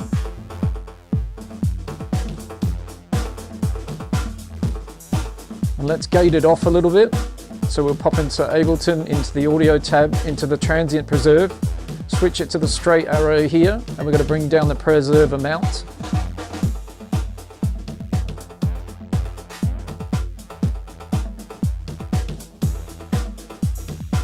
And maybe just we'll loop it up inside.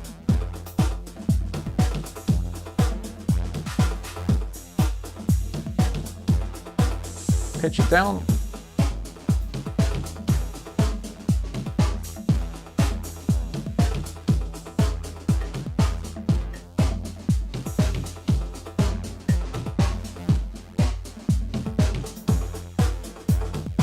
Maybe not. I'll leave it at the same pitch.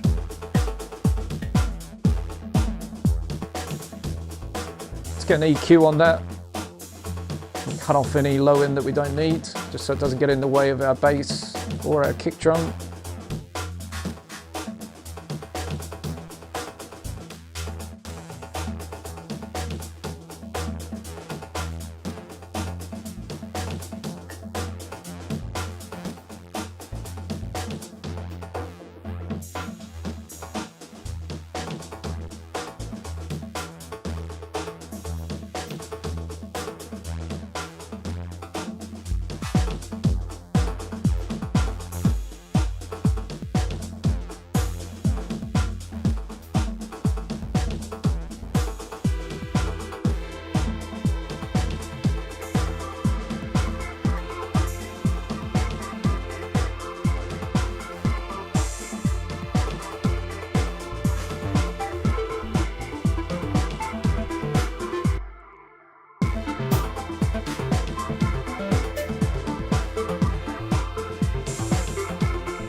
So I think we've got a nice kind of core idea rolling here now.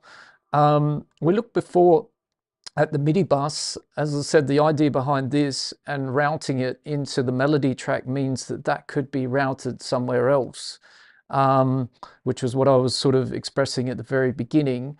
Let's call this breaks. So we know that we've got a little breakbeat action over here. Okay, so maybe what we could do now is do a bit of a follow action type track. Maybe we do something in MIDI and we do something that's like, it's a bit ambitious because I think we've got enough going on, but we could try to do something where we get a little bit of a MIDI pattern sort of going on. So let's say that we don't need too much in the way of MIDI.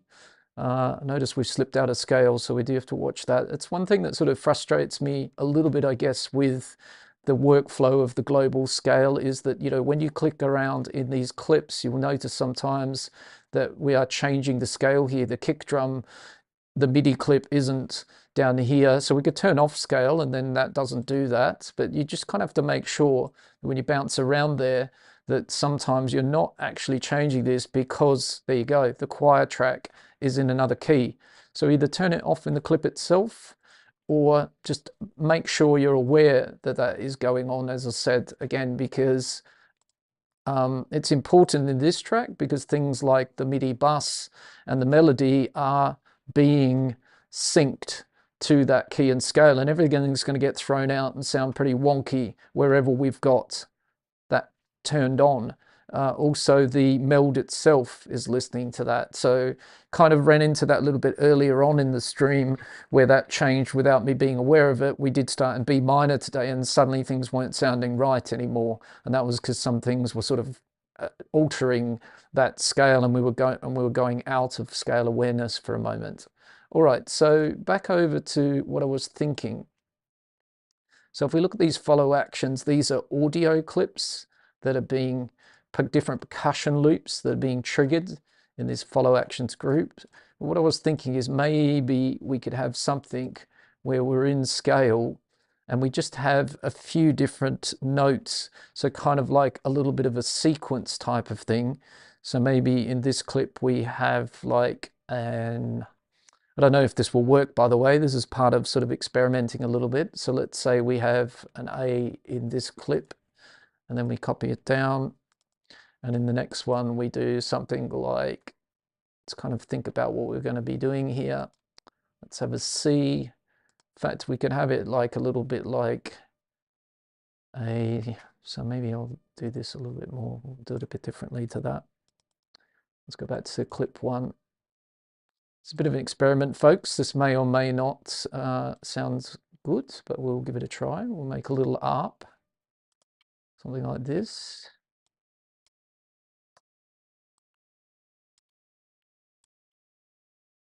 Okay, And what am I thinking? Maybe we'll have a response over here. Something like this. And then we'll copy it down. And maybe in the first one, we're just going to leave certain notes open so we'll get some form of a pattern, maybe something like that. So we'll keep it pretty simple. And then the next one down, so let's delete that, copy that down so we can follow what we've muted and unmuted. So now we can mute those two notes. And let's have this one, and these guys off. All right, we'll go down. And then we're going to say,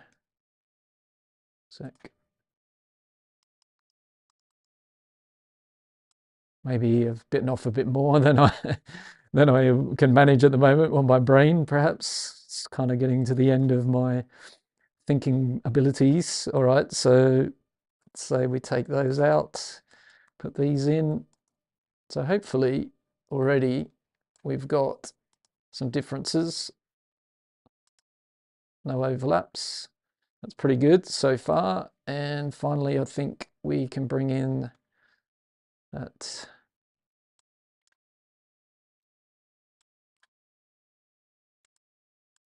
So yeah, there might have been a smarter way to do this.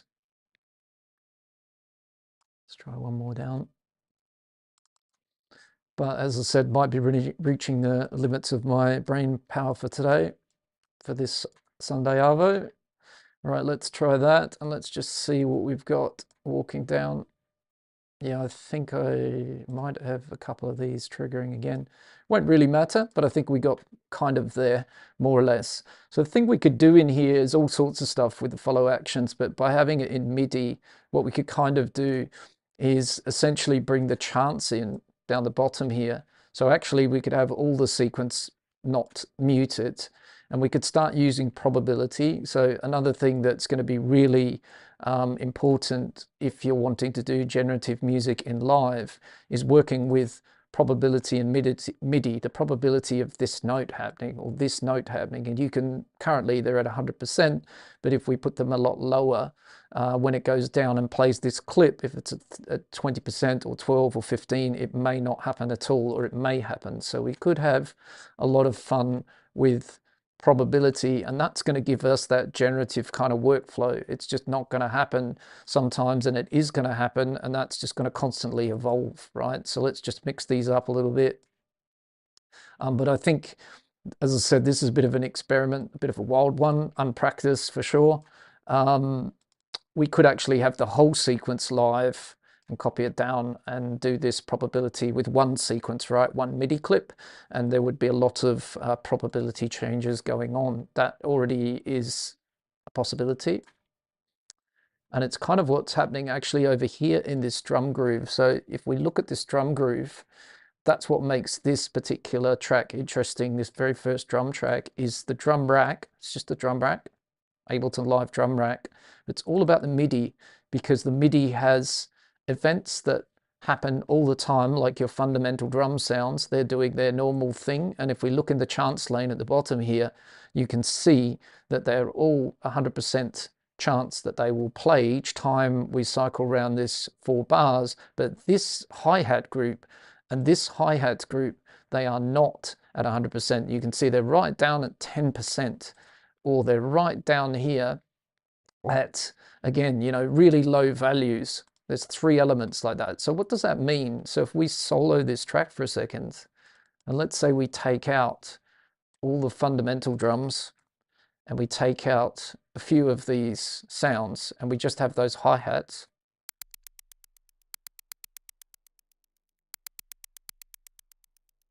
It sounds like we've got a delay here. Yeah, it's baked into the rack. But let's say that that's going to constantly change every time it goes around because it's so low probability. Let's do another one. Let's say we mute that particular hi-hat and we bring this one in. So you're never going to get bored with that loop, because those 4 bars are generative. They're going to just keep changing which hi-hats play. And again, I do point out that that will be different tomorrow, later this afternoon. So if we want to kind of capture some of this and keep it fixed, so we use this as a catalyst, the starting point, then we just need to, all we need to do is literally open up another MIDI track and route this in so that it's listening to those, and then we can start recording, you know, those hi-hats or that MIDI pattern into this rack where they're playing. And then we can let this run for as long as we like, and then we can go and loop up our favorite 4 bars or 8 bars of this, attach it to that hi-hat. You know, we could record the whole drum rack this way, or we could do individual sounds, right? So that's the way you would then kind of address that chaos or the constant generative. So you use it to get started, comes up with all sorts of fun stuff here that I would never think to program myself, I don't believe. That's why I like collaborating with these tools. So if I hit stop now on that, you know, I would then go through this and literally, you know, maybe those 4 bars there are my preferred pattern for that hi-hat. And then, you know, I could take actually that hi-hat out of the rack here. So there it is there. It's this one here. So we could kind of drag that out of the rack if we wished. Let's get it right out. I want to go sort of somewhere, I think it's probably best suited to the very end. I'll keep a hold of it for a second. Bit of a painful thing there, but we'll get there and drop it over here. Okay, so there it is there. And now we go back. It's just a bit fiddly sometimes to drop that in the right place. And we go back and we can just drop that MIDI onto there, right? And now, you know, solo that. And there's our favorite pattern of that. So there are ways to kind of commit to those things. I guess the exercise today is to kind of generate MIDI, use generative ideas to get started, collaborate with, get a catalyst going, get an idea going, and then sort of, as I said, if you want to commit to it, you can. So let's say we turn these into follow actions. So let's come down. We've altered the probability on them. They're not anything particularly amazing just yet at all. So let's say we want to open up the right tab down here as well and turn on follow actions. So we can see we've now given them a follow action. They all have no action. So let's say in each individual clip, again, we can do it individually. We could have other, so let's say we just do them individually. So on this one, we're going to say the action is to play next. That's okay. This one, we're going to say play other, play any, and let's say play other, just as some instructions there. And then let's stick a synth on that.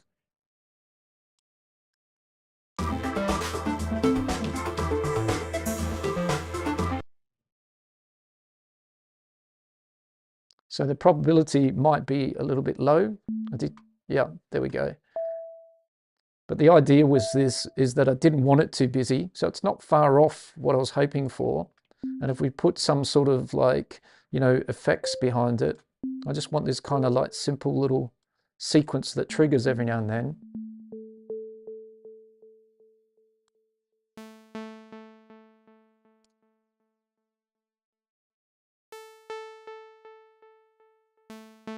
So in a way, it's kind of done what I wanted it to do, was just to create this little bit of moving kind of piece that goes on in the background, that's in the key and the scale.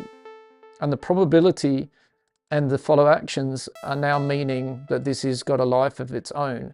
And yeah, there's a lot of steps I kind of could do to make that a lot more professional, such as, you know, as I said, I think what I would do is make a master clip again. And on that master clip of all the notes, I would for example, randomize the velocity on them as well. So let's just do a little bit of individual step by step, giving these a little bit more vibe. So clip 1 I've done, now clip 2. But these I could have all done at the beginning, at the very, very start. But hopefully that's made sense. What I was kind of thinking in my head was to make this little bubbly sequence that wanders around and uses follow actions. And again, it is in the generative domain because of the probability on the notes. It's just going to bubble away like that.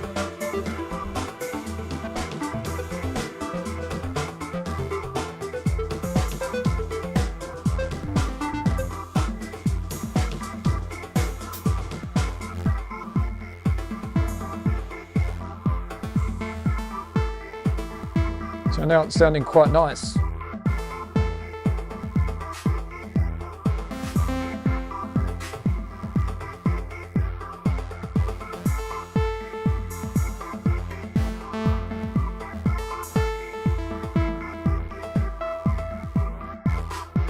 So a nice way to have your own little, simple little melody that's jamming in the follow actions group, right?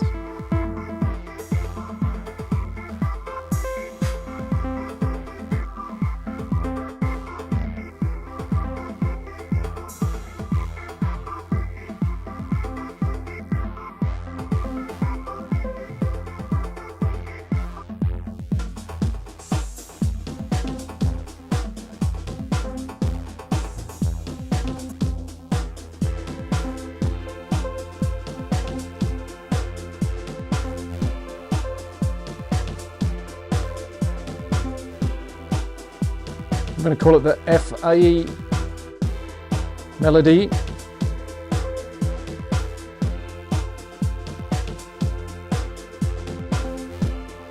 So in the end, if we include that, we've got our own little, generative part there using follow actions. So another really powerful way to work with audio or MIDI and create your own little evolving parts. And as I said, I have, in the end, I didn't think my brain was going to manage it, executed what I had in mind, which is these little notes with the probability are now sort of jamming in and around themselves independently and coming up with that little pattern. The only thing is it's a bit of a clash for the main generative meld melody that we already have. It needs a little bit of thinking so they could work together.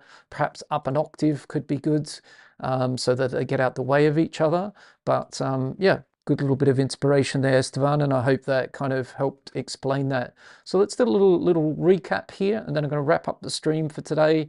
I started out with obviously an idea today to sort of show you how I kind of quite like working with some generative tools, this beautiful new pack of sequences that we have in Ableton Live, and turning them, particularly the SQ one, I did this experiment early in the week and I discovered that I could randomize all the different steps and roll the dice and have it as a generative sequence. I thought, great, that's something, let's throw it in a video and show you guys and girls that you can do that as well. If you've got that, if you're in Live 12, possibly 12.1, and you've got that sequencer pack and you're in Suite, you can do a generative with that. So that I combined with meld and turned that into a bit of a melody, and modulated a reasonable amount the meld, but again, nothing too crazy. Could do a lot more in here, but it's evolving and moving around.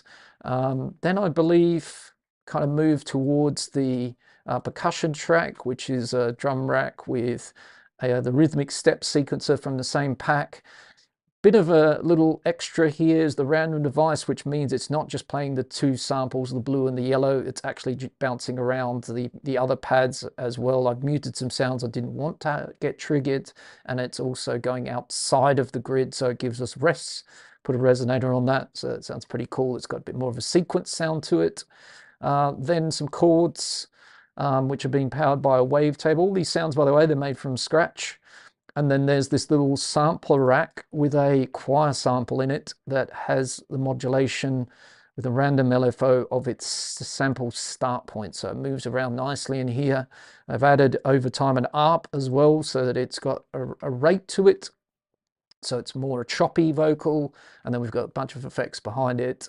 Then came a bass line, which is a nice kind of, chorusy, detuned sawtooths, almost Reese sort of bass, and then a bit of a kick, nothing special there, and a break beat to add a little bit of flavor. And now we've got this follow actions melody thrown in the mix. So let's have a little listen. Lots of fun stuff here we could automate and turn into a tune.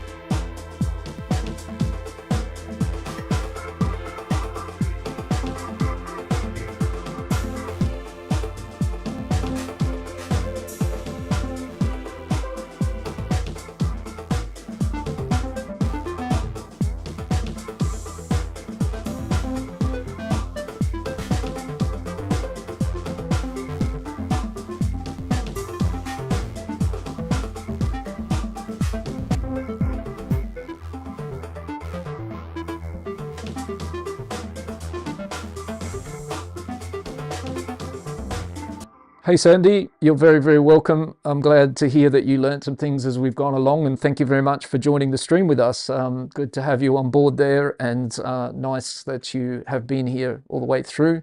Also, thank you very much to Xavi Diaz, as always. Estevan, nice to meet you, and thank you for your comments and inspiration ideas. Adrian Dantas early on, Arcane Lights. Thanks to all of you. Also Medicinal Soul. Sorry I didn't quite kind of get perhaps what you were hoping to hear, but yeah, maybe next time on that side. All right, so again, just a little play. Let's just enjoy this kind of sound and imagine where we might be listening to it. I'll let it run for a little bit. I'm just going to play around with the different tracks, and then I'm going to sign off. So how might I build this kind of track up, I guess?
All right. Well, I think as you can hear, there's lots of fun stuff that could be modulated further, automated, moved around.